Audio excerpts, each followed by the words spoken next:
Welcome to the African History Network show. It is Monday, October 11th, 2021, and we are live. Hope everybody's doing well today. It's been an extremely busy day. We had a great show yesterday on Sunday. We do 2 hours on Sunday. So a lot of people have been watching the rebroadcast of Sunday show. We talked about Dave Chappelle and the backlash from his closer Netflix special. I talked about some other topics as well. Henrietta Lacks, attorney Fred Gray, legendary civil rights attorney Fred Gray. So on today's show, today is Indigenous Peoples Day. We know Joe Biden's issued a proclamation announcing that October 11th is Indigenous Peoples Day, a proclamation on Indigenous Peoples Day 2021. It was actually issued October 8th, but it's for Monday, October 11th. We know many cities and states over the past few years have been more and more have been celebrating Indigenous Peoples Day. We know this goes back to 1991.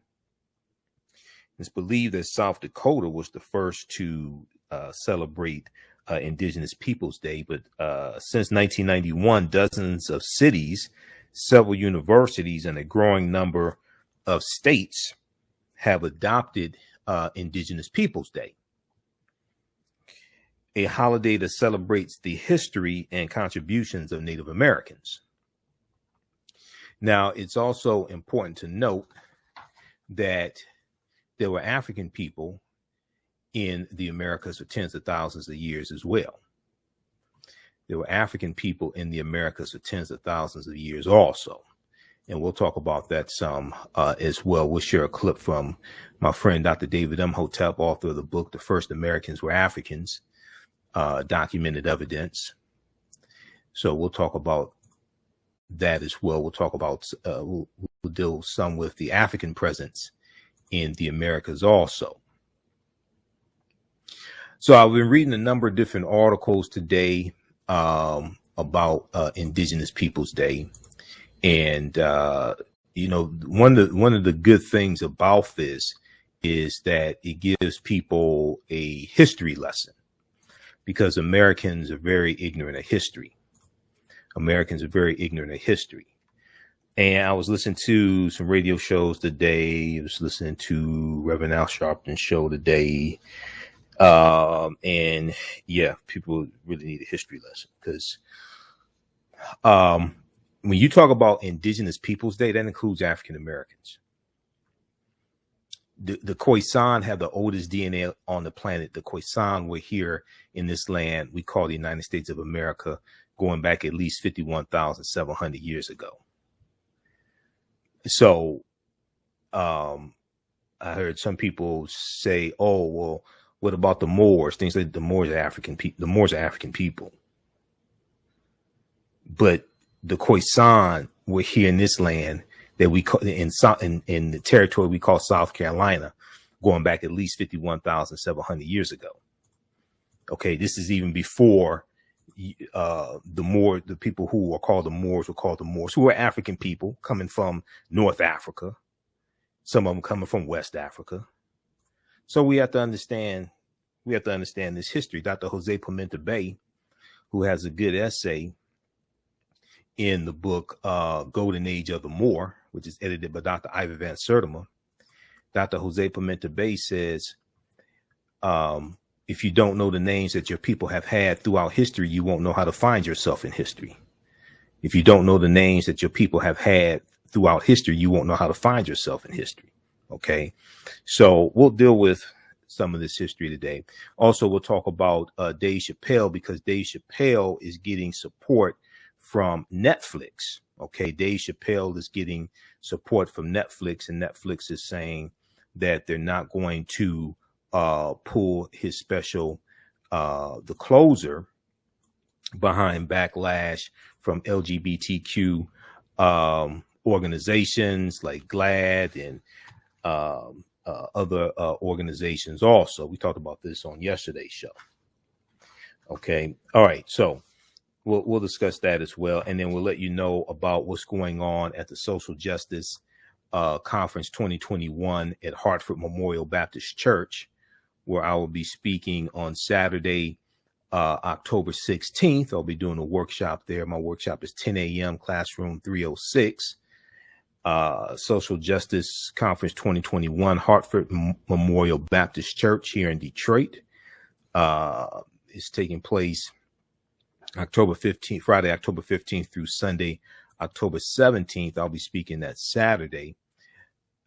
And I'll have a vendor table there also. So the keynote speaker this year at the conference, the keynote speaker is Minnesota Attorney General Keith Ellison. Minnesota Attorney General Keith Ellison, who led the prosecutorial team in the trial of Derek Chauvin in the murder of George Floyd. Okay. Minnesota Attorney General Keith Ellison will be the keynote speaker at this year's 2021 Social Justice Conference at Hartford Memorial Baptist Church in Detroit. Okay. All right. So visit their website. We have the website up here. Visit their website, hmbcdetroit.org, hmbcdetroit.org for more information and purchase tickets. Tickets are $25 for the full conference. Okay. And you get lunch included also. All right. On the African History Network show, we focus on educating, empowering, and inspiring people of African descent throughout the diaspora and around the world. Because right now it's corrects wrong behavior. What you do for yourself, what you do to yourself, and what you allow other people to do to you and get away with is based upon what you think about yourself. What you think about yourself is based upon what you have been taught about yourself. What you've been taught about yourself is based upon everything you've read, heard, or seen about yourself. So when you control the radius of a man or a woman's thoughts, you can control the circumference of his or her actions, because the mind can't do or teach what it doesn't know. I want to jump into this topic here. Let's look at, so the few articles we're going to look at here. Let's look at this first one here from history.com. We posted this on our Facebook fan page, the African History Network, today. What is Indigenous Peoples Day? What is Indigenous Peoples Day? So since 1991, dozens of cities, several universities, and a growing number of states have adopted Indigenous Peoples Day, a holiday that celebrates the history and contributions of Native Americans. Not by coincidence, the occasion usually falls on Columbus Day, the second Monday in October, okay, or replaces the holiday entirely. As of 2021, the holiday is observed or honored by states including Virginia, Maine, New Mexico, Vermont, Alaska, Hawaii, Oregon, Iowa, Louisiana, Michigan, Minnesota, North Carolina, Wisconsin, as well as South Dakota, which celebrates Native Americans Day. Hawaii, which celebrates Discoverers Day, and Alabama, which celebrates American Indian Heritage Day. Now, in 2021, President Joe Biden became the first ever president to issue a proclamation on Indigenous Peoples Day, writing, quote, "Today, we recognize Indigenous peoples' resilience and strength, as well as the immeasurable positive impact that they have made on every aspect of American society, as well as the immeasurable positive impact that they have made on every aspect of American society." So some people may ask the question, especially some people of Italian descent, why replace Columbus Day with Indigenous Peoples Day? Now, activists have long argued that holidays, statues, and other memorials to Christopher Columbus sanitize his actions, which include the enslavement of Native Americans, while giving him credit for discovering a place where people already live. Okay, Columbus also enslaved African people as well, because the Spanish are taking. So let's back up. See, we deal with this in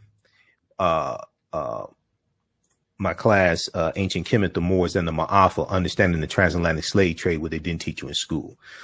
First thing, Columbus never came to the land that we call the United States of America. Okay, Columbus never came to the land that we call the United States of America.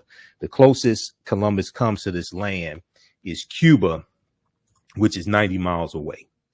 When we look at where Columbus went on his 4 voyages, okay, starting his first voyage, he set sail August 3rd, 1492 on the Nina, the Pinta, and the Santa Maria.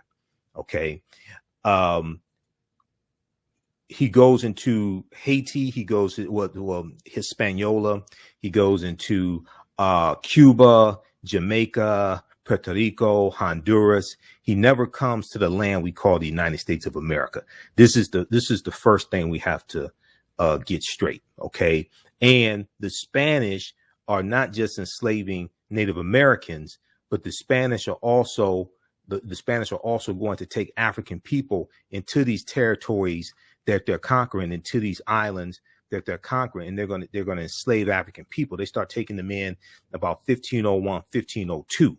Okay, so we also have to understand that when they talk about Columbus enslaving Native Americans, okay, Columbus they were bringing in Africans from Africa, okay, into these Spanish territories. But also, as Dr. David Imhotep talks about in his book, The First Americans Were Africans, Documented Evidence, 70% of the people that Columbus encounters on his 4 voyages, 70% were African people already, because we were already in many of those islands. Okay, because African people were already in the Americas. Well, this piece right here comes from history.com, and these are some slides straight from this. We have like about over 100 slides in the 10-week online course that I teach, close to 200. We look at where he goes on his 4 voyages. He goes into Central America. He goes a little bit into South America, Panama, Honduras. He never comes to the land we call the United States of America. This is straight from history.com, the official website of the History Channel. They even tell you this. Okay. Now, on the other side of the break, we're going to talk about why didn't John Cabot, who came to North America first, why isn't John Cabot celebrated as opposed to Christopher Columbus? We'll talk about this on the other side of the break. Listen to the African History Network show right here on 910 AM Superstation Future Radio. I'm Michael Imhotep. We'll be back in a few minutes. Black on Purpose Television Network. Yes, Black on Purpose Television Network. All black, all positive, all the time. The largest black-owned streaming television network in the world, bringing our people together worldwide, controlling our messages, our stories, our way. Black TV the way it should be. Black music, Black history, and more. 30 plus channels, thousands of shows. Black on Purpose Television Network. Subscribe now. Stand by. On the African History Network show, we deal with current events in history and politics, education, economic empowerment, entrepreneurship, relationships, love, sex, health issues, and much, much more. Unfortunately, many people confuse what racism means. Racism is a power structure. It was laws and policies that put us in this predicament. It's going to be laws and policies that take us out. So when you control the radius of a man or woman's thoughts, you can control the compass of his or her actions, because the mind can't do or teach what it doesn't know. We have it all on 910 AM Superstation. 910, the Superstation, Detroit's only African-American talk radio. Welcome back to the African History Network show right here on 910 AM Superstation, the Future Radio. I'm your host, Brother Michael Imhotep. It is Monday, October 11th, Indigenous Peoples Day. And we are live. Calling numbers 313-778-7600, 313-778-7600. Is the call and number if you have a question or comment. So once again, we're talking about Indigenous Peoples Day, and we in each year on Columbus Day. Now we know Columbus landed in the Bahamas October 12th, 1492. Each year we deal with this history. I'm going to reach out to Dr. David Imhotep. I didn't have a chance to call him today. We'll see if we can get him on the, get him on the show this week sometime. His new book is out. The First Americans Were Africans, Documented Events. Also, before we go back to this, people are asking about my class. So the course is regularly $130. It's on sale $80. You have access to it even after the course is over with. You can go watch the full course. We just posted the link here for it. It's a 10-week online course. It's visual. Oftentimes we have guest speakers. We deal with thousands of years of history and what led up to the transatlantic slave trade taking place. So visit our website, AfricanHistoryNetwork.com, AfricanHistoryNetwork.com. As soon as you register, you can watch the class we just did this past Sunday. We deal with thousands of years of history and what led up to the transatlantic slave trade taking place. We definitely deal with Christopher Columbus. We deal with the Nile Valley region of Africa, ancient Kemet. We deal with ancient civilizations. And we deal with the African presence in the Americas going back tens of thousands of years as well. Okay, next class is Sunday, October 17th. We do the class live. All the sessions are recorded. You can watch from around the world. Posted a link here or visit our website, AfricanHistoryNetwork.com. We talked about the Khoisan this past week, and we also deal with the film Black Panther because the language spoken in the film Black Panther is isiXhosa, which is a Bantu language. I go through and break down Black Panther and the 11 different African cultures that are represented in the film also. Okay. Shakita, I sent you this clip. We're going to go to that clip from Dr. David Imhotep in just a minute. I interviewed him back in February 2021. We may get that clip going, but this clip here we're going to play in just a minute is from WKRP in Cincinnati, Channel 5. So right before the break, we were giving some background information on Indigenous Peoples Day, and we were talking about Christopher Columbus.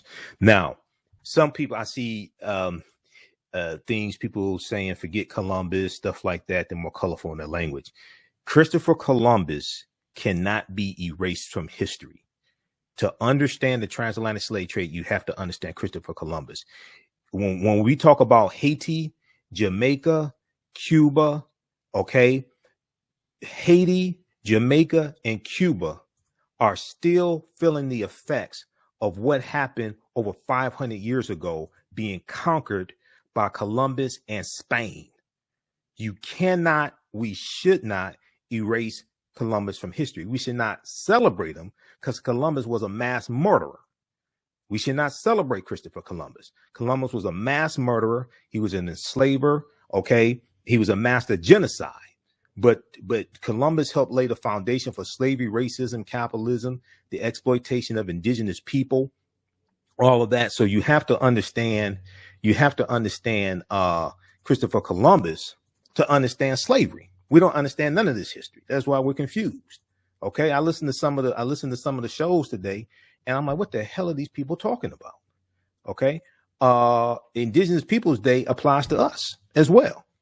African people were, this was our land stolen from us. African people were in the land we call the United States of America, going back at least 51,700 years ago, before Native Americans even came into existence. We're so confused, we don't even know Indigenous Peoples Day applies to us. This is why Dr. Jose Pimenta Bay was correct when he said, and he used to teach classes, well, he teaches classes on the history of the Moors. It used to be at Temple University. He used to be at Temple University in Philadelphia, where my friend Dr. Malefikete Asante is. But he teaches classes on the history of the Moors. Last time I checked, it was at Berea College in Kentucky, where Dr. Carter G. Woodson got his undergraduate degree from. Okay. So we're so confused. We don't know that Indigenous Peoples Day applies to us. Now, that doesn't mean the transatlantic slave trade did not happen. Yes, of course, the transatlantic slave trade happened. That's what all you got to do is look at the U.S. Supreme Court case of 1841, the Amistad slave ship, and those Africans picked up from Sierra Leone. Of course, the transatlantic slave trade happened. We have to understand, and as I talk about with Dr. David Imhotep, we have to understand the last 50,000 years of history, not the last 500 years of history. You have to understand a chronology of history. No wonder we're so screwed up. We don't even know that this was our land stolen from us. And then they have an Indigenous Peoples Day. We don't know that applies to us as well. That doesn't mean But once again, see, various things happen at different times, and you have to understand the chronology of history. Okay, there were Dutch that were here in the 1600s. They had a colony called New Amsterdam. The British are going to take over that colony and call New Amsterdam New York.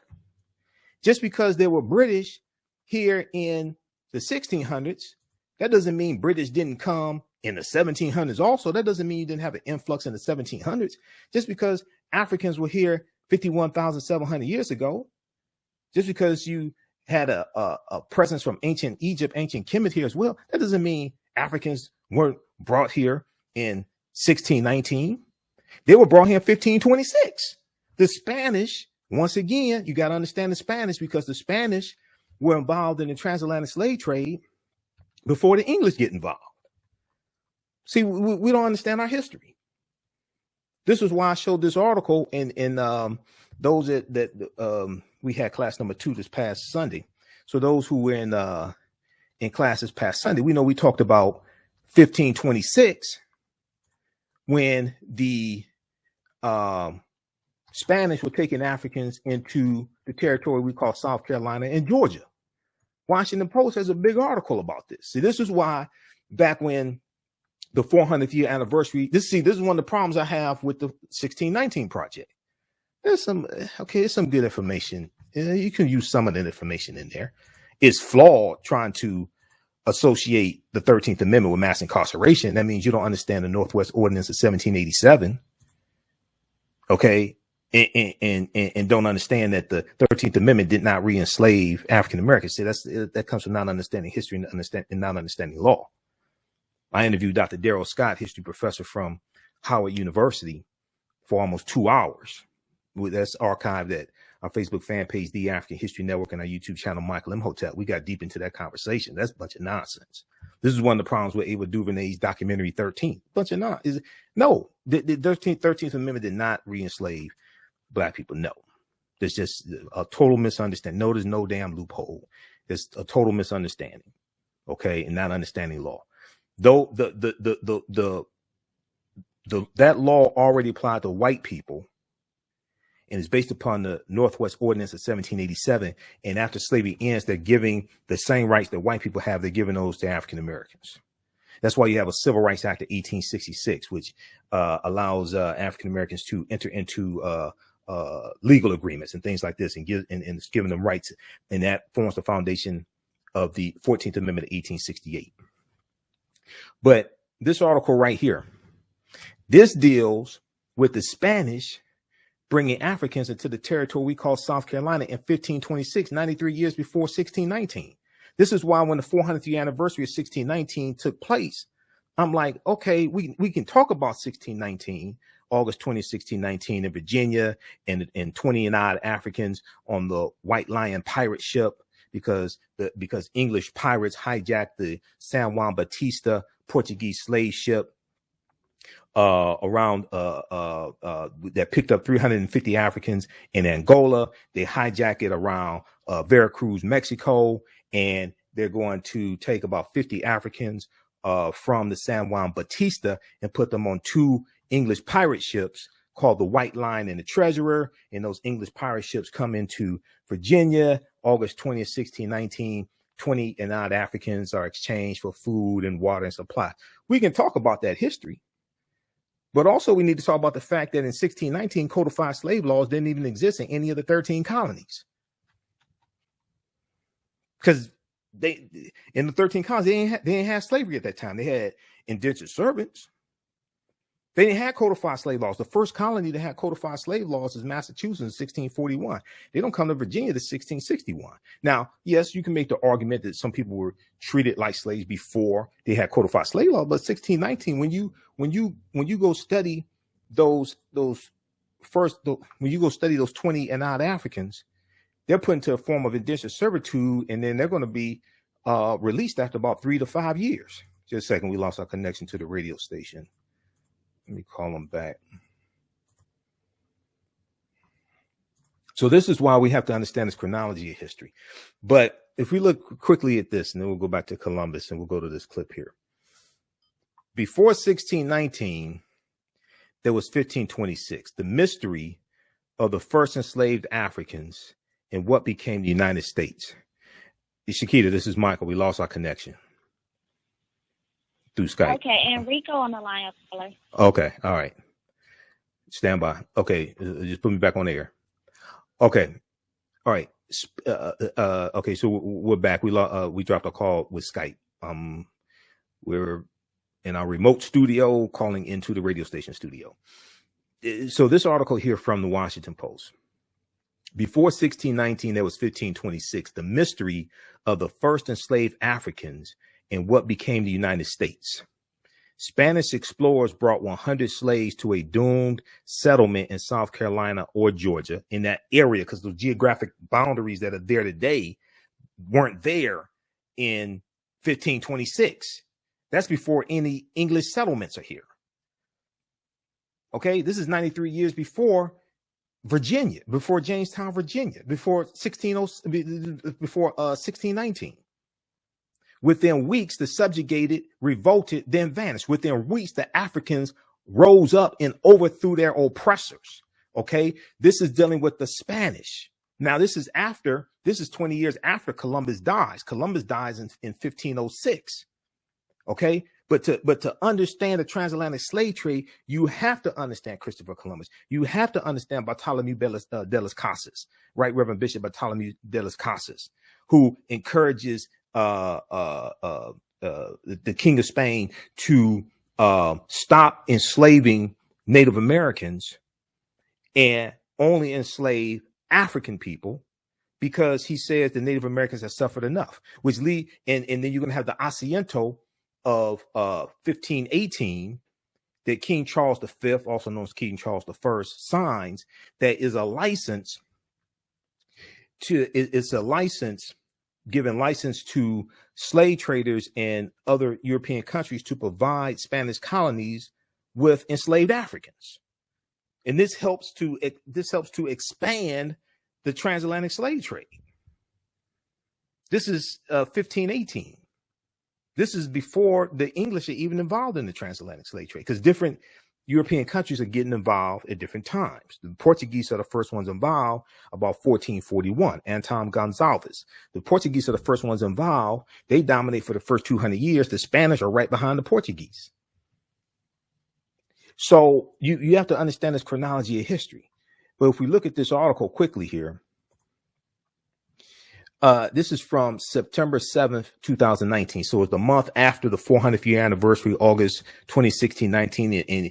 And see, one of the biggest lies told is that African people, Black people first came to this land August 2016, 19. I mean, get the hell out of here with that nonsense. This was our land stolen from us. Once we realize that African people were here in this land before Native Americans, and African people are the original Native Americans, all this stuff would be totally flipped upside down. All this stuff would be totally flipped upside down. One of the biggest lies told is that we first came here 1619. Hell, the Washington Post, if you do the history, African people were here in 1526. But Juan Garrido, who came from West Africa, born in West Africa in 1480, Juan Garrido comes into Florida with the Spanish conquistador Juan Ponce de Leon in 1513. Why isn't Juan Garrido talked about? That was 1513. Why the hell isn't he talked about? This is why a lot of this simple Simon ass nonsense I don't have time for. This is ridiculous.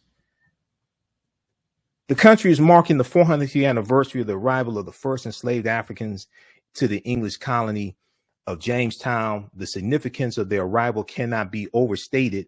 From the moment onward, slavery existed in the colonies that became the United States in an unending chain until the passage of the 13th Amendment nearly 250 years later.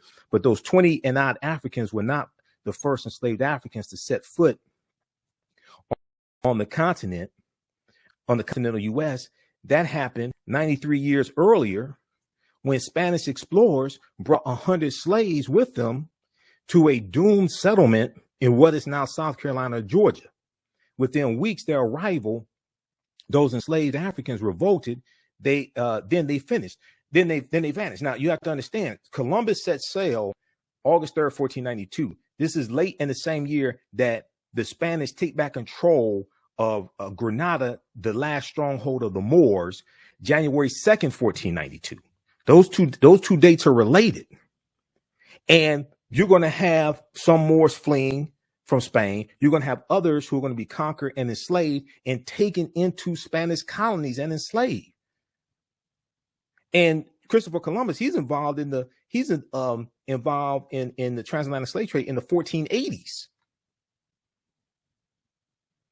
By the early 1520s, nearly all of the indigenous people in the Spanish colony of Hispaniola is the island where Haiti is. The western portion of the island is Haiti. That was conquered by the Spanish. We're still feeling the effects over 500 years after what Columbus and Spain did. Haiti, Jamaica, Cuba, Puerto Rico, Honduras, Panama have never recovered from what these colonizers have done. They've never recovered from what these colonizers have done. You can't remove Columbus out of history. We have to center Columbus properly within history. Enslaved Africans were brought in to replace them in the backbreaking search for gold that was getting harder and harder to find. And this is after Bartholomew de las Casas told the king of Spain, stop enslaving the Native Americans, who we call Native Americans, because they've had enough. Just enslave African people. Now later he's going to regret it, but it's too late after that. And Bartholomew de las Casas traveled on voyages with Columbus. Now this is 1517, 1518. This is after Columbus died. He died in 1506. Okay, read the rest of this. I don't have time to get into this. I want to go to this clip here. This is my friend and historian, Dr. David Imhotep, author of the book, The First Americans Were Africans, Documented Evidence. This is a famous interview he did with WKRP in Cincinnati, Channel 5 in 2011, right when this book first came out. Okay, maybe tomorrow we'll play one of the interviews I've done with it, but this is one I could put my hands on right quick. Let's go to this clip, Shakita. Of our future. Okay, we learned a lot in school about 1492, Columbus sailed the ocean blue and all that stuff. But you know what? There were Africans before Columbus, and we've got Dr. David Imhotep to tell us his history lesson that we need to know. Welcome, Dr. Imhotep. And I should say you have a PhD in ancient African history. That's correct. And that's kind of unusual. Yeah. So congratulations on that. Thank you very much. Yeah. How did you get interested in this area? It was part of my dissertation, read this way, but I could not get very to another subject in my other subject here. So I said, later on, I will write something about that because it's not important in my dissertation at this moment. So that's why I did the book as soon as I finished my dissertation. Well, I wish you say that we have a picture of the book too. It's The First Americans Were Africans, and we were talking about Dr. Ivan Van Sertima because I remember back in the 1980s, my dad took me to hear him. He came here to Cincinnati, and his book was They Came Before Columbus, and he talked about how Africans were here. He had a lot of, great research information, and so it was just kind of eye-opening. But we haven't heard a lot about that recently. So tell us how you got involved here. I'm showing that Africans not only came before Columbus, they came before the Indians. So you're going even farther back. I'm going farther back, at least 56,000 years old. Okay, now we've got a graphic up here about 130,000 years ago. Yeah, well, they sailed over here.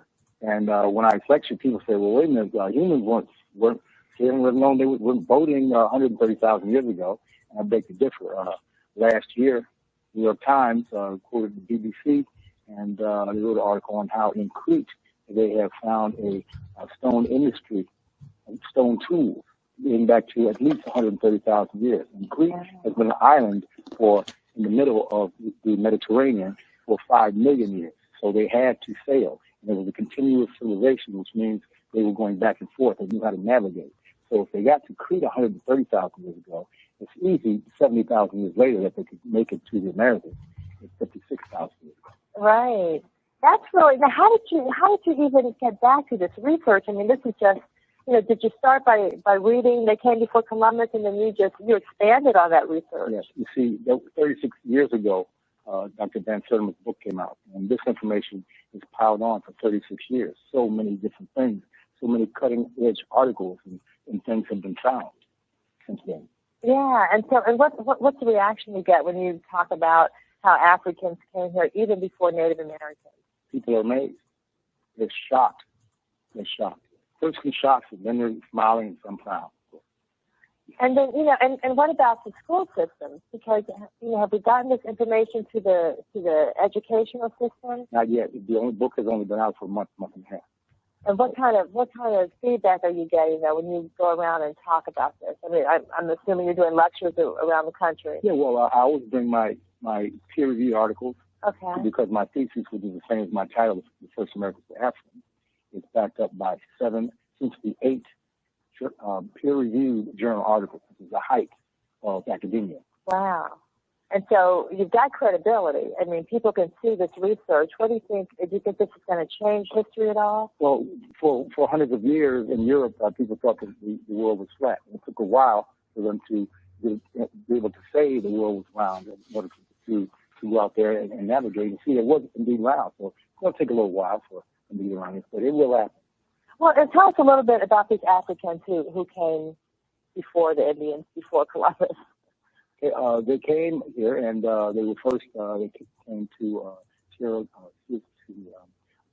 Florida, which is northeastern Brazil. And you'll see that that's the closest point from Africa to South America. And by canoe, a fellow, a navigator who was a doctor, wanted to prove that it could be done just in a canoe. He set out in a canoe with a supply ship. It did not touch him. He had a canoe with no oars, no paddle, no sail, nothing. He just sat there, and the currents took him straight from Africa to here. You've heard about people, if you throw a bottle in the water with a note, it'll come over. There are rivers in the ocean, currents. And it took him 52 days only. So you put a large sail on that vessel, and you get here in less than a month. So it's definitely possible. We know that. It's physically possible. Absolutely. Yeah. And so what part of Africa were the Africans from who came to Brazil? Well, the DNA, the Genome Project found that the earliest ones, the ones that they found in Tierra del Fuego, the very tip of South America, in 1874, 1876, were the short Africans, the Khoisan, who spoke clicks like that. The God Must Be Crazy did a movie on it. Yeah, I remember that, yeah. So they had about the Coca-Cola bottle that fell in, Yeah, they have the oldest DNA and the oldest language on the planet, and they were all over. Oh, wow. All over all three Americas and Asia. Well, have they done any DNA tests in Brazil to see that? Yes, they have. The Genome Project went all around the world. There are 100,000 people participating. Wow. Taking DNA swabs. And so first we know that it's possible to get over here by canoe. And second of all, the DNA from that group of Africans is in Brazil. The most important thing not to forget to ask me, well, I will tell you that, where did the Native Americans come from? Well, we've always been taught that they came across the Bering Straits from Asia. This is true. But they did not come until 3000 B.C. There is no evidence of them coming before 3000 B.C. So for 53,000 years, there were nothing but Africans in North, Central, South America. Wow. When they come over 3000 B.C., those two groups, the Africans and the Mongolians, get together, Asians, get together, and their children are the Native Americans. Wow. This is why the Native Americans do not look Chinese. They are a little different than Chinese. Right. Oh, that's, you know what, I mean, we need to learn. It makes a lot of sense, Dr. Imhotep, and we need to learn our history. Yes. So I think it's fantastic that you've written this book, and I know people are wondering, how did they get the first Americans were Africans, documented evidence? I love this. And it's by Dr. David Imhotep. How do we get this book? I have a phone. Amazon.com. Amazon.com. Yes. Okay. Well, that's easy. Amazon.com. And Jeff is saying, give us that phone number, too. All right, pause it right there, Shakita. 540-777. Pause it right there. Okay, cool. Yeah. Amazon. His new book is at Amazon.com. The First Americans Were Africans Revisited or Revised, because That's his new book. His first book, The First Americans Were Africans, Documented Evidence, is out of print. So my copy, I don't even take out of the house. Okay, this is my copy right here. I don't even take this out the house. It's out of print. And he actually autographed it for me. He and I, we've done 2 lectures together. So we had him on the show. Actually, last October, when we started doing this show 6 days a week, we had him. He was my first guest. It was actually on Columbus Day. I think it was just, so it had to be October 12th. So we're going to try to get him back on. I need to call him. Let's see. Let's look at this here. Now, you can, the 10-week online course that I teach, because those were some slides from my class, actually. And some of this information we got into this past Sunday. Visit our website, AfricanHistoryNetwork.com. We also just posted the link here. Ancient Kemet, the Moors, and the Maafa, understanding the transatlantic slave trade, what they didn't teach you in school. We deal with thousands of years of history. We deal with the ancient African presence in the Americas going back over 50,000 years. And there's new evidence that pushes that back to 250,000 years ago in Mexico. Okay. So you go to our website, click right here, register here, takes you to the next page. Just click on enroll. Class is regularly $130, on sale $80. As soon as you register, you can start watching. And even after the class is over next year, you want to go back and watch the full 10 weeks. That's fine. You can do that. We do PowerPoint presentation, have book references, articles, video clips, guest speakers. So it's a fantastic class. All right, let's continue. All right. So let's see here. If we go back, lastly, I want to look at this piece here from, so there are a number of articles I saw today. There's one in particular I want to look at. This is Indigenous Peoples Day 2021, What You Need to Know, Democrat and Chronicle, democratandchronicle.com. This is news, the Rochester Democrat and Chronicle newspaper. This piece here has some good information. And my friend Jamon Jordan posted some good information. Historian Jamon Jordan posted some good information today also, dealing with John Cabot. Okay. So if we go here and look at, so right here, they talk about Bartolomé de las Casas, the Spanish priest, and de las Casas is crucial to the spread of the transatlantic slave trade. Okay. Bartolomé de las Casas is crucial to the spread of the transatlantic slave trade. And he travels with Columbus on voyages. Let's see here. I want to go to Indigenous Peoples Day 2021. Let's go to this one here. Let's see here. Just a second. I want to go to, this is the one I want right here. Okay. So they talk about, did Columbus come to this land or something to that effect? Okay. I think this is it right here. Let's close that out and pull up.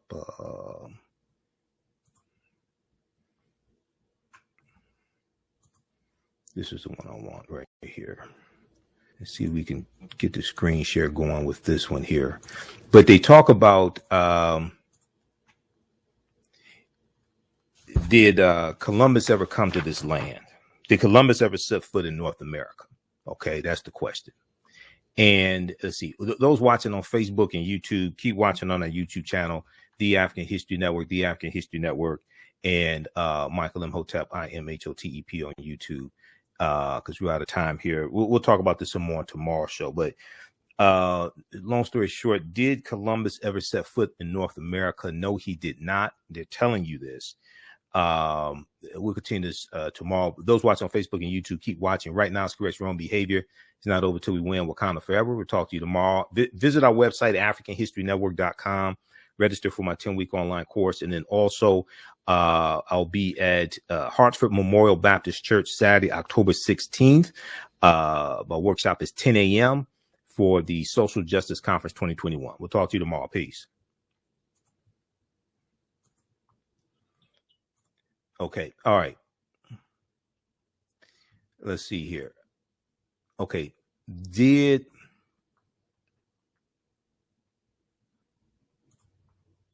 Did Columbus ever set foot in North America? No, he did not. Jack Weatherford, an anthropologist,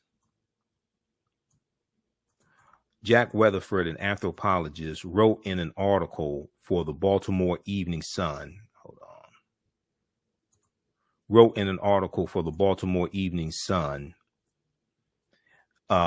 Quote, Columbus' voyage has even less meaning for North Americans than for South Americans because Columbus never set foot on our continent, nor did he open it to European trade. Okay, Columbus never came here to the land that we call the United States of America, the contiguous U.S.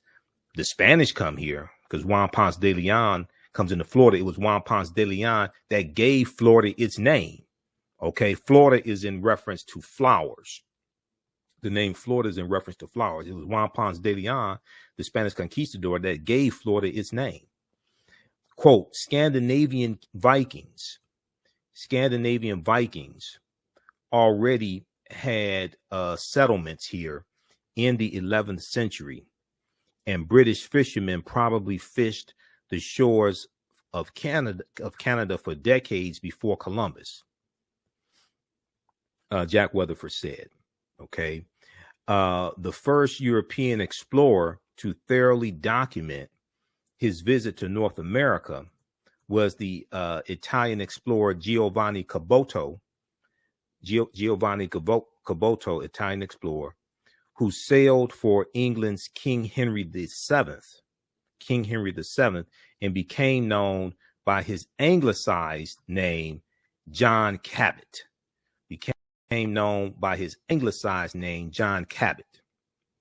Now, Giovanni Cabot arrived in 1497 and claimed North America for the English sovereign, while Columbus was still searching for India in the Caribbean, because Columbus is trying to find a way westward to get to the east. Okay. He's trying to find a way westward to get to the east. He's trying to get to Asia. He wants to get to the silk and the spices, things like this, gold, what have you. So he's trying to go west to eventually get east. Now, after 3 voyages to America and more than a decade of study, Columbus still believed that Cuba was part of the continent of Asia.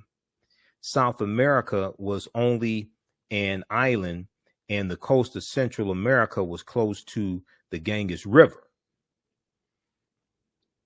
Now, if let me see here. Okay, so they talk about John Cabot. Now, John Cabot is not celebrated because after the American Revolution, there was an attempt to a lot of things that had to do with the British. There was an attempt of the U.S. to distance itself from a lot of those things.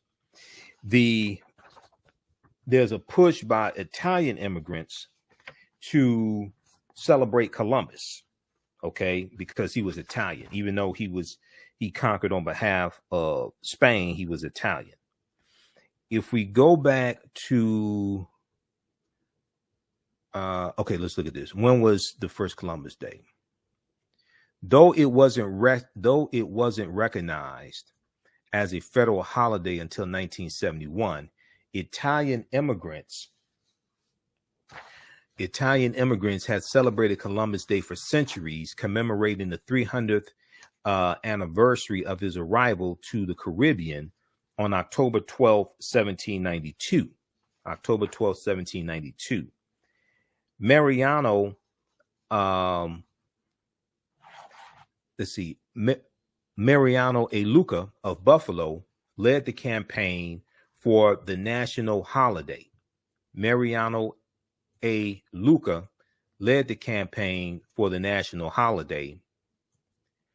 Colorado was the first state to formally recognize Columbus Day, doing so in 1905. All right, now, if we look at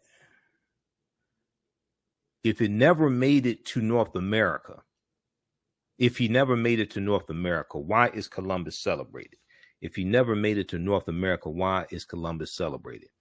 During large waves of Italian immigration between 1880 and the start of World War I, which started in 1914, the U.S. gets involved in World War I in 1917, but World War I starts in 1914.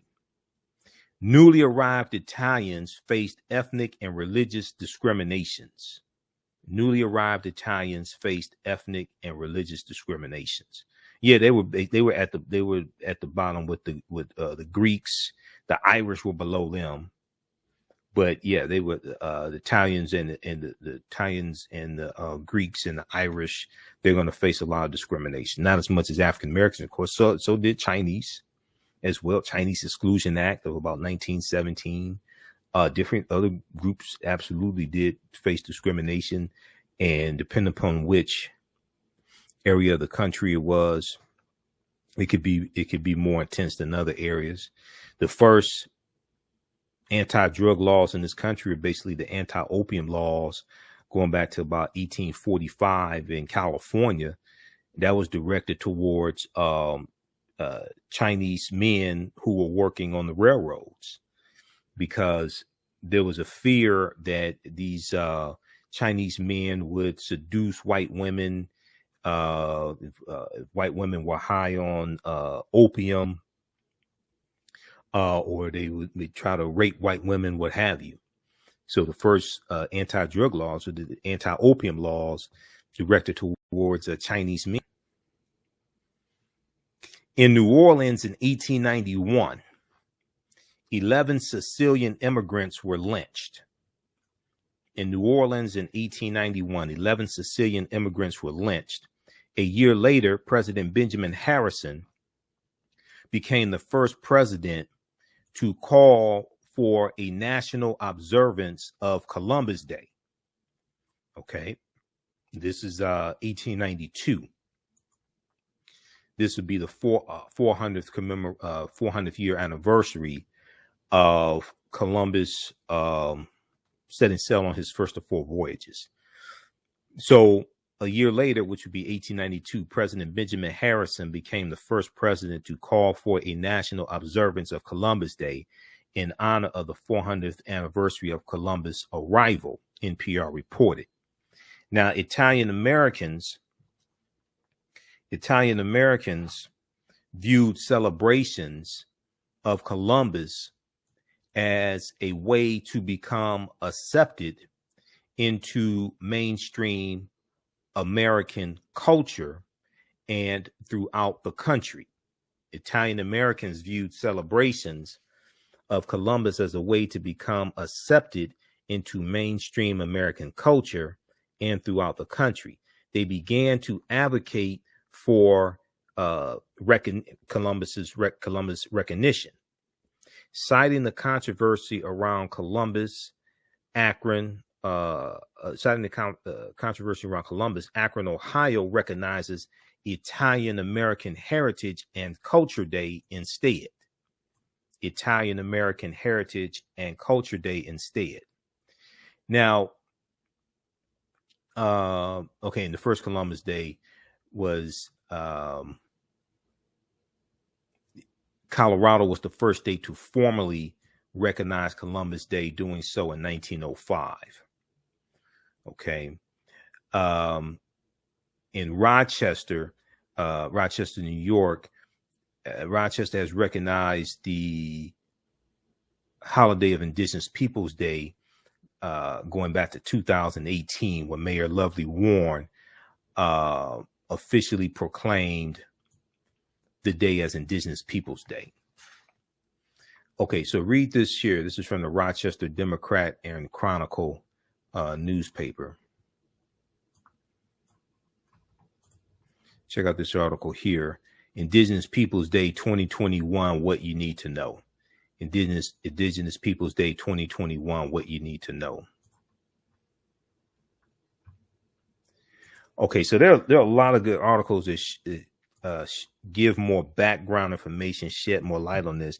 None of them I've seen have talked about the African presence in this country going back tens of thousands of years ago, going back before Native Americans were here, going back before slavery. None of them that I've seen have talked about that.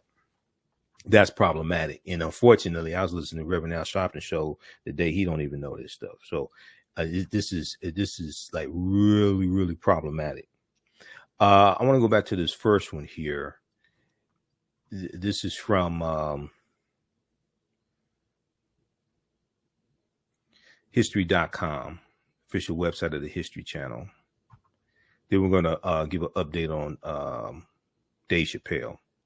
What is Indigenous Peoples Day? Okay. And we posted this article today on our Facebook fan page, the African History Network. What is Indigenous Peoples Day? So the article, it goes back. So it talks about the proclamation from Joe Biden. It's probably a lot of Donald Trump supporters who are upset about that too. The proclamation declaring the day Indigenous Peoples Day. So then they ask the question, why replace Why replace Columbus Day with Indigenous Peoples Day? Activists have long argued that holidays, statues, and other memorials to Columbus sanitize his actions, which include the enslavement of Native Americans, while giving him credit for discovering a place where people already live. He enslaved African people too. This is the Spanish take Africans into those islands, Haiti, Jamaica, all that. Well, it's before it was called Haiti. You have the island of Hispaniola. That's going to be conquered by the Spanish in Jamaica is 1494. That's going to be conquered by the Spanish in about 1492. Okay, that's the first of Columbus's 4 voyages. So this is all that's all the result of the Spanish. And as I said at the beginning of the show, Cuba, Jamaica, and Haiti, and we've heard them all in the news in the past few months, they've never recovered from what happened a little over 500 years ago. They never recovered. They have not recovered from that.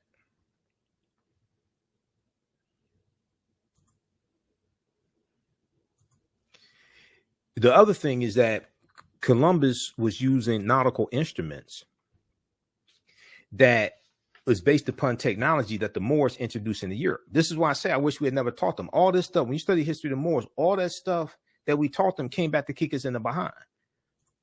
He's using nautical instruments like the astrolabe is one of them.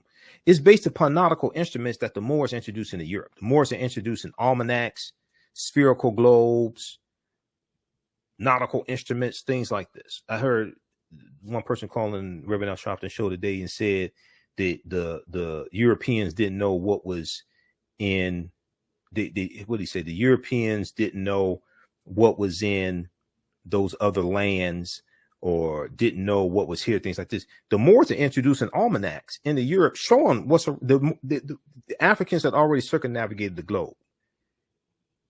They're taking in almanacs into Europe. They already know what's here. African people had already circumnavigated the globe. We're introducing spherical globes. We're introducing nautical instruments into Europe.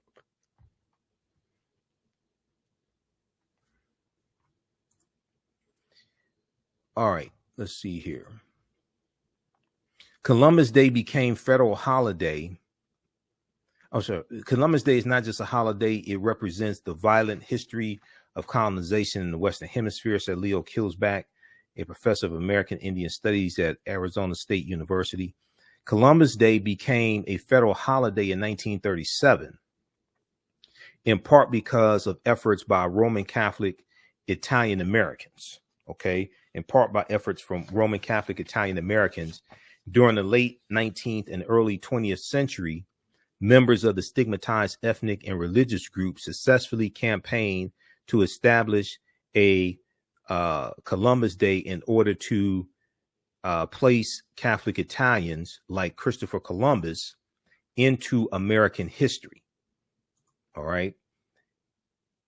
Successfully campaigned to establish Columbus Day in order to place Catholic Italians like Christopher Columbus into American history.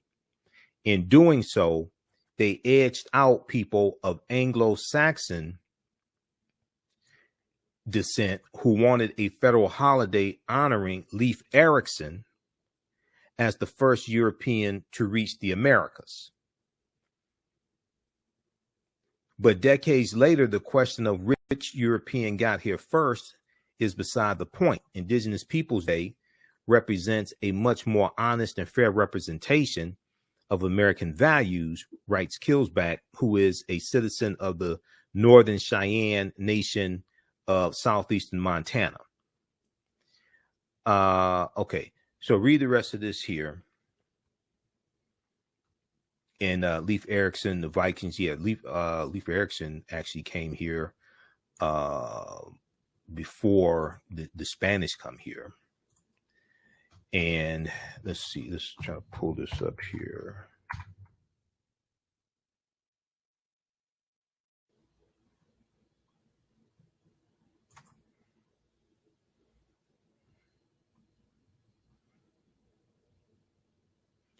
Okay, if we look at this quickly here from history.com, because all this history is important, regardless of which Europeans it is.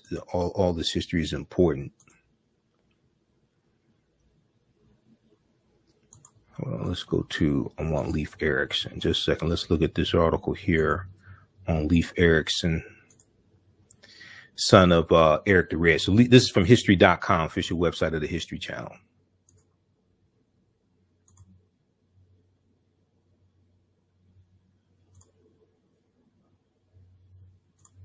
Let me close some of these tabs out. Okay, Leif Erikson was the son of Eric the Red, founder of the first European settlement on what is now called Greenland. Founder of the first European settlement on what is now called Greenland, around 1000 AD. Okay, as Leif Erikson. Leif Erikson sailed to Norway, where King Olaf I converted him to Christianity. According to one school of thought, Leif Erikson sailed off course on his way back to Greenland and landed on the North American continent, where he explored a region called Vinland. He may have also sought out Vinland based on stories of an earlier voyage by an Icelandic trader. After spending the winter in Vinland, Leif Erikson sailed back to Greenland and never returned to North American shores. He is generally believed to be the first European to reach the North American continent, nearly 4 centuries before Christopher Columbus arrived in 1492. So Christopher Columbus never comes to the land we call the United States of America, but the Caribbean is classified as North America. Okay, the Caribbean is classified as North America. Now, at one point, the Caribbean was not considered North America, but the Caribbean, because I researched this a few years ago, the Caribbean is classified as North America. Okay, so I'm very careful in how I express that. Columbus never comes to the land we call the United States of America, but if you consider the Caribbean part of North America, he did come there. But this contiguous United States, and contiguous means connected, the contiguous United States.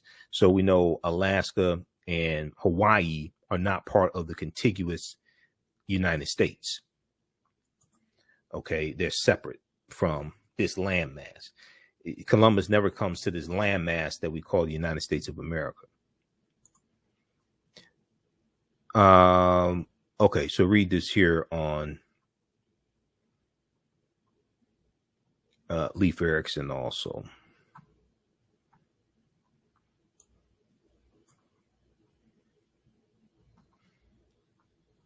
So you're talking about 1000 AD.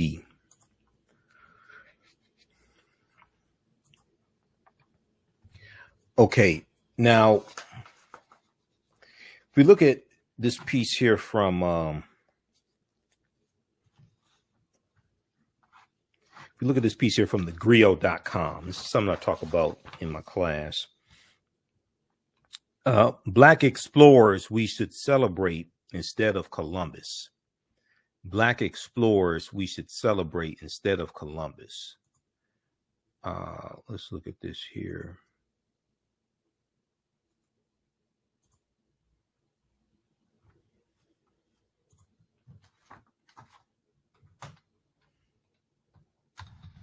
Pull this up.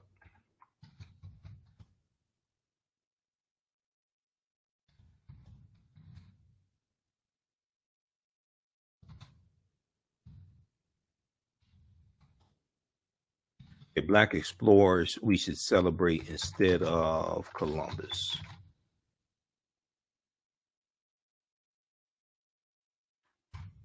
This is from thegrio.com. This is from a few years ago.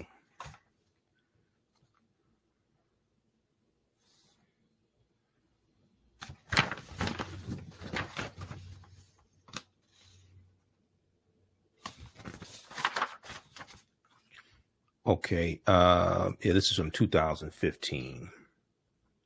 So they talk about Abubakar II. They talk about Juan Garrido, Estevanico, but the Nino brothers are very important. Pedro Alonso Nino, and they talk about Pedro Alonso Nino on Good Times.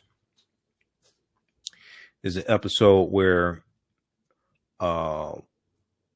Michael made some comments about George Washington that were true. He said George Washington was a slave owner or something like that. He made some comments that were true in school and gets suspended from school.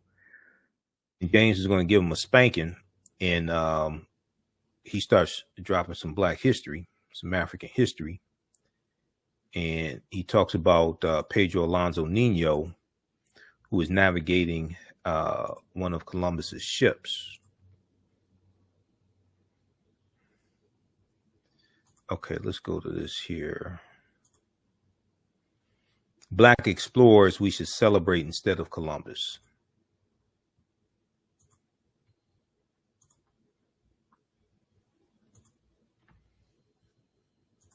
And just let me close out some of these tabs.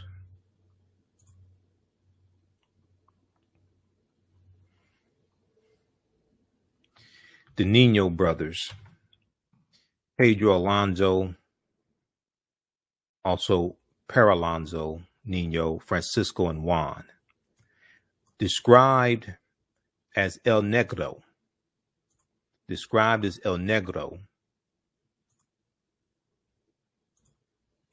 navigator and explorer, Pedro Alonso Nino, son of a white Spaniard and enslaved African woman, has long been acknowledged for accompanying Columbus on his first expedition to the Americas in 1492 as the pilot of the Santa Maria. Although Pedro is one of the most well-known of Columbus's crew, he was not alone. His brothers Francisco and Juan's the oldest, Francisco's the youngest, were also part of Columbus's voyages. In their home of Magur, Spain, they were prominent sailors with experience on Atlantic voyages. Reportedly, Pedro Alonso Nino even sailed the West African coast during the first Columbus voyage. Juan helmed La Nina. During the first Columbus voyage, Juan held La Nina, which he also owned. Okay, Juan owned the ship. There were 3 ships: the Santa Maria, the Nina, and the Pinta. Okay, Juan helmed the Nina, La Nina. Francisco was most likely a sailor on La Nina also. This keeps jumping around. The brothers also took part in Columbus's second voyage, in which it is well documented that Pedro was with Columbus when he discovered Trinidad. In fact, sons of Pedro and Juan are believed to have participated in Columbus voyages as well. Enterprising Pedro set out on his own expedition in search of riches in the Americas. Columbus had not ventured through. In search of riches in the Americas that Columbus had not ventured through. Although he successfully returned to Spain, he was accused of cheating the king of 20% of the treasure and arrested. He died in prison before he could go to trial. Francisco died in Honduras. It is not widely known where Juan died. Then we have Juan Garrido. Now I'll talk about Juan Garrido because Juan Garrido he's born in West Africa in 1580. Even Dr. Henry Louis Gates Jr. talks about Juan Garrido. Okay, Juan Garrido was born in West Africa in 1480, and he's enslaved in Portugal. Around 1502, 1503, he lands in Santo Domingo. Later, Juan Garrido was elevated to the status of conquistador and was with Juan Ponce de Leon during his search for the Fountain of Youth in Florida in 1513. Juan Garrido is probably the first African we know of by name who came to the land we call the United States of America. Juan Garrido was also part of the Hernan Cortez-led invasion in Mexico in 1519, which resulted in the conquest of the Aztecs. Now, I'm not saying Juan Garrido was good. I'm just saying he was African because he's with the Spanish conquistador, so he wasn't good. Later, he participated in expeditions in Michoacan, Mexico in the 1520s and traveled to islands around San Juan and Cuba as well. Juan Garrido, who married and fathered 3 children, settled in Mexico City. To secure that land based on his service should have automatically been his. He provided testimony of his exploits of his 30 years as a conquistador without pay in 1538. Today, he is also credited with harvesting the first commercial wheat crop in the Americas. Okay, so you can read this here. Black explorers we should celebrate instead of Columbus, or at least talk about. Now,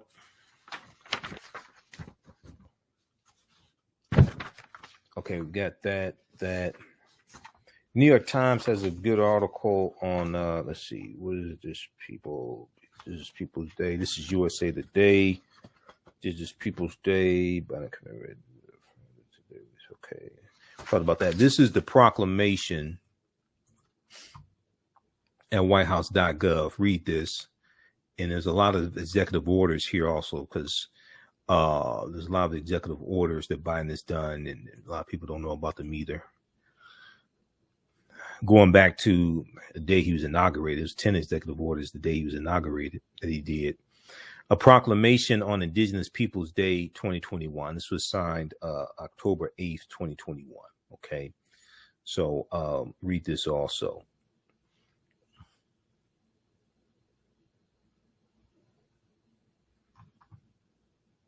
All right, so we already talked a little bit about that. That's at whitehouse.gov. All the proclamations, executive orders, all the fact sheets on different plans, the American Families Plan, the infrastructure bill, all that. That's at whitehouse.gov.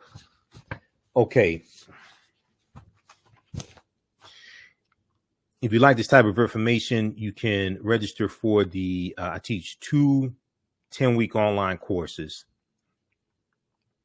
From the Civil War to the Civil Rights Movement and Black Power, 1865 to 1968. We do this one on Saturdays. From the Civil War to the Civil Rights Movement and Black Power, 1865 to 1968.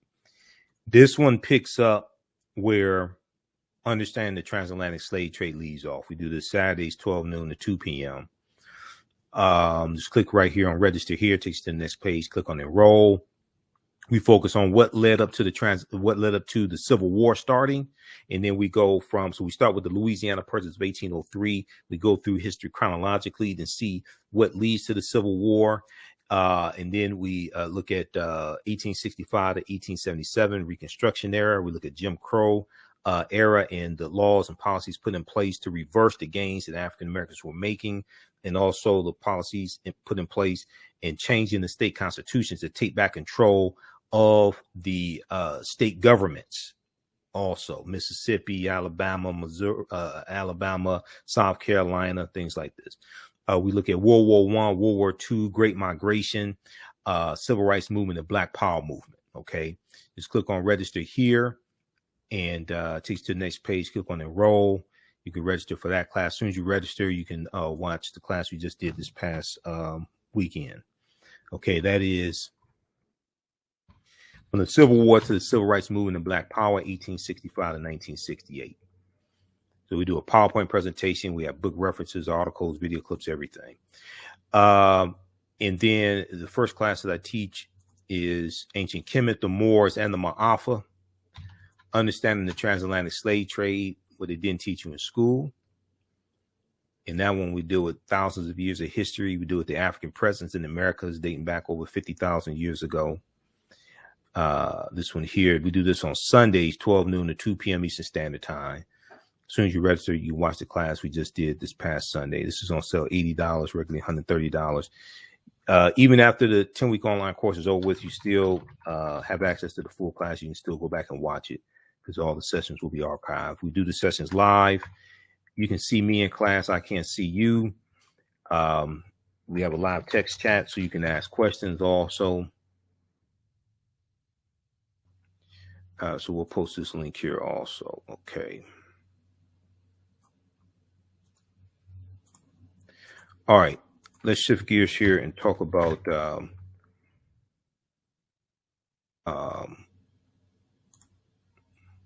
we'll talk about Dave Chappelle, give an update on Dave Chappelle. We talked about Dave Chappelle on our Sunday show. A lot of people are talking about our Sunday show, so go back and watch that also. So Netflix has come out in support of Dave Chappelle, okay, and backlash that he's getting from LGBT community. And you have GLAAD, and you have some other organizations calling for his special to be pulled, the closure to be pulled from Netflix. Netflix has come out and said that they're not going to pull it. Okay, they support Dave Chappelle. We played the clip from, so I spoke to David Johns on Friday when I was on Roland Martin Unfiltered. David Johns is the executive director of the National Black Justice Coalition. That's one of the organizations calling for his special to be pulled also. Okay. Now, if we look at this piece, we're going to look at this piece here from the CNN has a good article about this. There's also 3 Netflix employees that have been suspended, but they're not suspended surrounding the closure or their opposition to the closure to Dave Chappelle's Netflix special. Okay, so there's some confusion around that as well. All right, let's look at this here.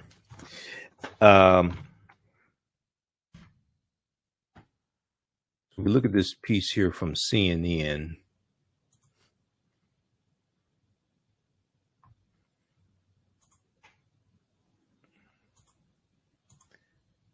Let me pull this up here. Just a second. Got 2. I thought I already had it up. I guess I don't. Netflix standing by Dave Chappelle and The Closer. Netflix standing by Dave Chappelle and The Closer. So Netflix is defending Dave Chappelle. Netflix is defending Dave Chappelle's new comedy special after it has been criticized as transphobic by some LGBT community advocates, artists, and employees. Now, most of the criticism I've heard, they're not saying it should be pulled for him using the N-word.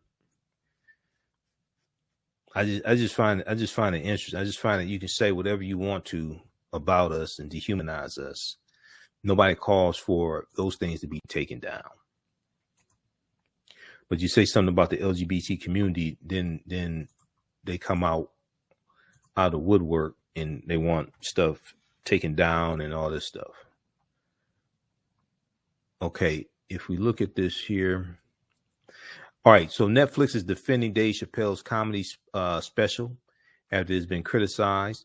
Chappelle's special, The Closer, which debuted, it was Tuesday, October 5th, I think it was, on Netflix, includes several minutes of jokes about transgender people. The comedian says in the special, he is Team TERF, referencing the term for trans exclusionary radical feminists. So he talks about gender and every human passes through the legs of a woman on earth, things like this. Well, what about a C-section? But okay, whatever. He talks about backlash he received after making jokes about Caitlyn Jenner and other transgendered people in previous specials. He criticizes cancel culture around author J.K. Rowling and references his friendship with Daphne Dorman, a transgender woman and a fellow comedian who opened for him at one of his San Francisco shows. Daphne Dorman died by suicide in 2019, which Dave Chappelle addresses in The Closer. Now, in an October 8th email to employees from Netflix, co-CEO Ted Sarandos, and obtained by The Verge and Variety publications, news outlets, entertainment outlets, the executive defended the special. Co-CEO of Netflix, Ted Sarandos, defended the special. Okay.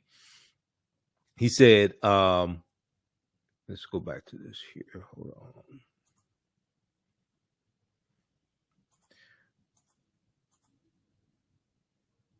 All right, just a second here.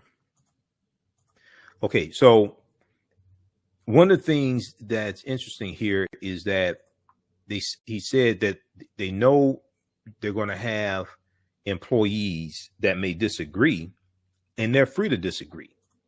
So they can tweet and go on social media and disagree with it. That's fine. Quote, several of you have asked where we draw the line on hate. Several of you have asked where we draw the line on hate. We don't allow titles on Netflix that are designed to incite hate or violence, and we don't believe The Closer crosses that line. I recognize, however, that distinguishing between commentary and harm is hard. I recognize, however, that distinguishing between commentary and harm is hard, especially with stand-up comedy, which exists to push boundaries. Some people find the art of stand-up to be mean-spirited, but our members enjoy it, the members of Netflix subscribers. Our members enjoy it, and it's an important part of our content offering. Now, at the time of this article here, that came out Monday, October 11th, 2021, CNN has not independently verified the email. Now, Netflix has suspended 3 employees for attending a virtual meeting of directors and vice presidents last week without notifying the meeting organizer in advance, according to a source with knowledge of the matter. One of the suspended employees is Tara Field, Terra, Tara Field, who is a senior software engineer who identifies as queer and trans. And Tara Field had publicly criticized the closure on Twitter last week. Her suspension, however, is due to her attendance at the meeting and not her tweets, okay, according to the source. Her suspension is because of attendance of the meeting, not because of her tweets, as well as the other two employees. They were suspended because of their attendance at the meeting. Quote, "It is absolutely untrue to say that we have suspended any employees for tweeting about this show. Our employees are encouraged to disagree openly, and we support their right to do so," end quote, a Netflix spokesperson told CNN when asked about the suspensions.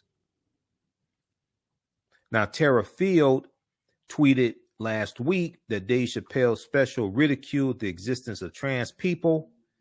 She tweeted, quote, "Promoting turf ideology directly harms trans people. It is not some neutral act.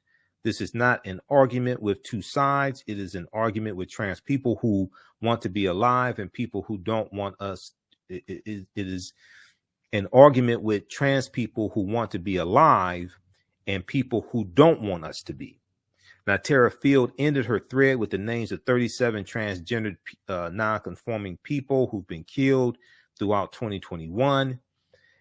GLAAD, the organization GLAAD, the LGBT media advocacy organization, has also condemned comments made in the closer, and on Monday, October 11th, issued a statement in response to news of the suspensions and the email from Ted Sarandos, co-CEO of Netflix. GLAAD in their statement said, quote, "Netflix has a policy that content designed to incite hate or violence is not allowed on the platform, but we all know that anti-LGBTQ content does exactly that." Now, they don't come out and talk about content that calls us the N-word and B's and dehumanizes African-American, stuff like that. They don't come out. And I haven't seen them come out and say you should pull that.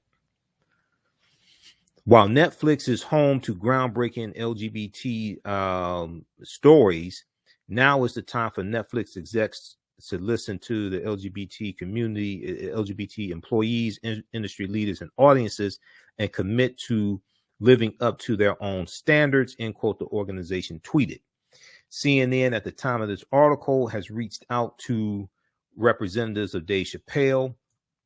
In The Closer, in Dave Chappelle's stand-up special for Netflix, The Closer, Chappelle says the special will be the last time he will publicly comment on trans people or issues. So Netflix stands behind Dave Chappelle. Okay. And you'll probably hear some more about this. Watch the show we did Sunday. We had a really good show Sunday. We go through and break a lot of this stuff down.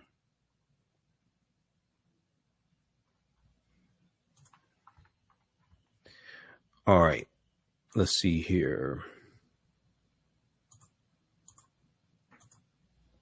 So, like I said before, like I said on Sunday's show, I just find it interesting. We talked about the baby.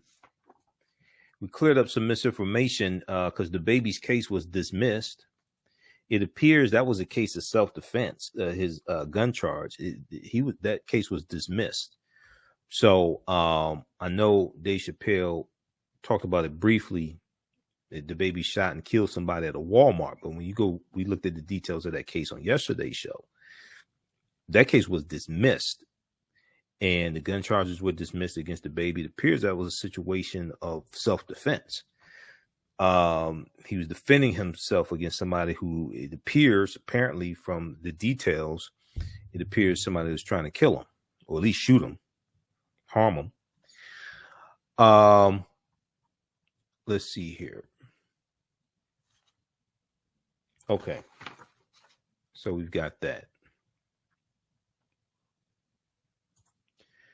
All right. If you like this type of information, you can support the African History Network, $ the AHN Show through Cash App, $ the AHN Show through Cash App. We're here 6 days a week, Monday through Friday, 11 p.m. to midnight Eastern Standard Time, and sometimes over. We go over. We're on 9:10 a.m. Superstation WFDF, Monday through Friday, 11 p.m. to midnight, and then Sundays, 9 p.m. to 11 p.m. Eastern Standard Time. We broadcast here also on our social media platforms.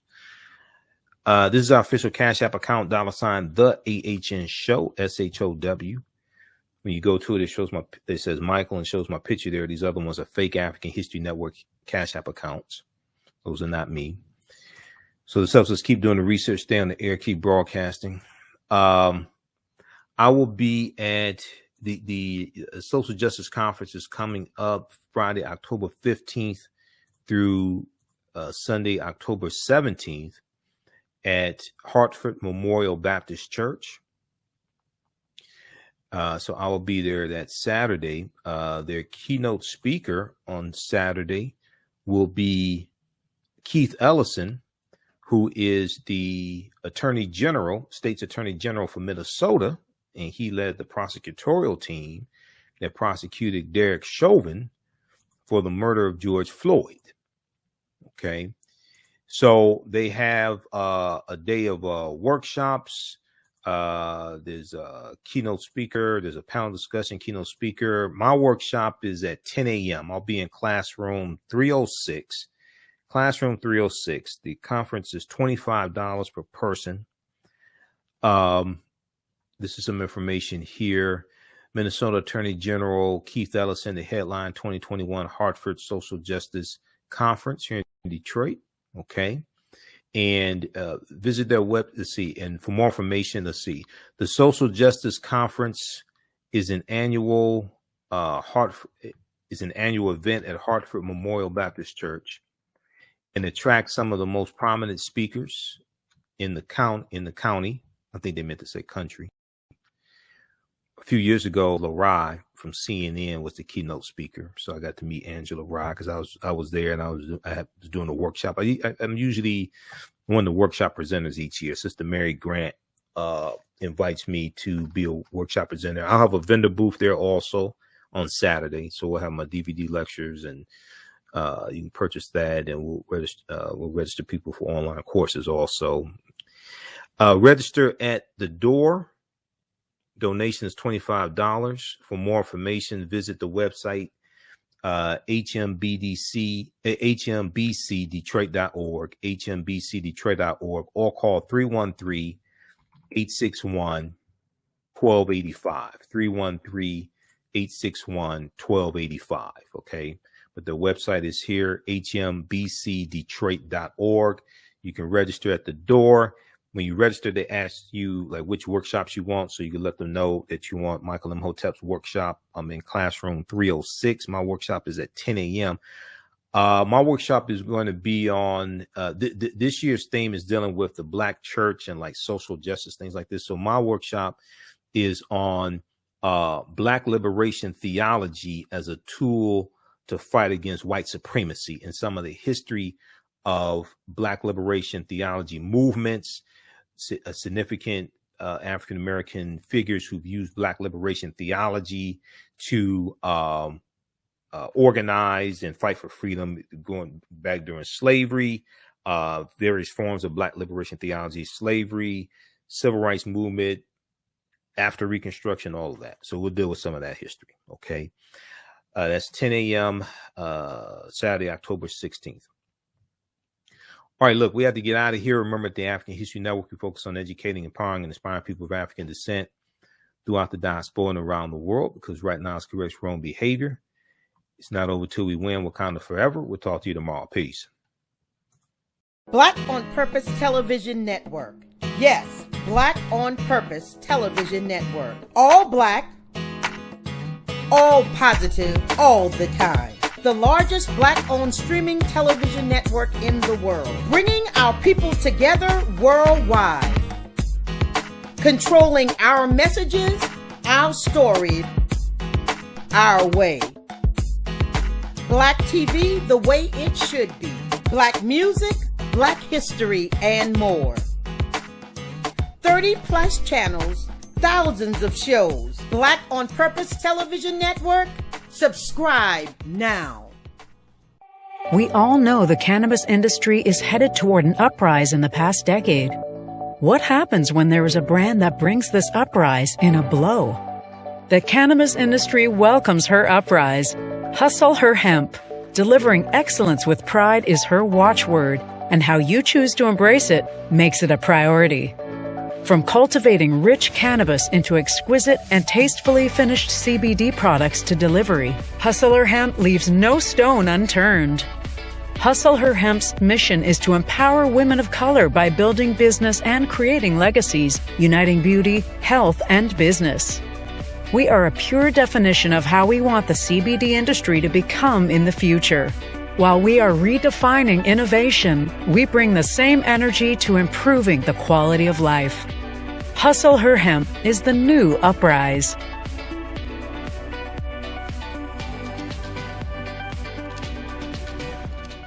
Gain knowledge in minutes from insightful summaries of progressive and socially conscious books. Blacklisted gives you access to curated content that'll satisfy your curiosity to learn and understand different perspectives. Empower yourself through inspiration.